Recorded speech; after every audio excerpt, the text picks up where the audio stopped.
about all of the unintended consequences that would happen if Biden were able to pull that off. She's a congressional candidate running for the Republican nomination in New Hampshire's 1st district, and she joins us now. Karoline, great to have you again. We're happy to have you back. What's the worst that can happen? Why not just wave the magic wand and just make student loan debt, disappear? Because Magic Joe, he could do that, right? Oh, yes. Well, they're certainly trying to trick my generation of Americans into believing that they can, Dr. Gina. And this is one of the many reasons that I'm running for Congress, because this is what the left does.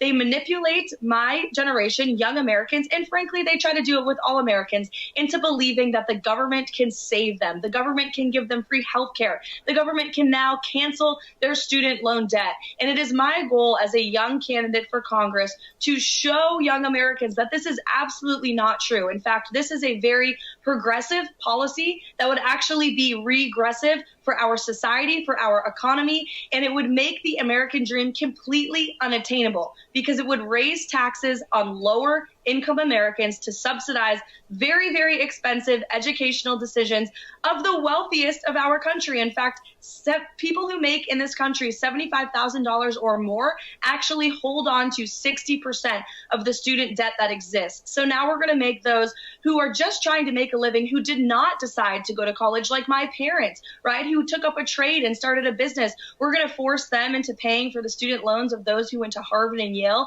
It's absolutely un-American. And where is the sense of personal responsibility? This policy, if it is enacted, would be devastating for our country.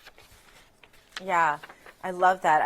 You caught me just making a note to be sure my producers cut what you just said and post it, because I love that. That average, everyday Americans who opted not to go to college because they couldn't afford it, so they started in a trade or an entrepreneurial pursuit, they will be paying the bills, footing the bills for those that went to Harvard and Yale. I mean, that really needs to sink into your generation.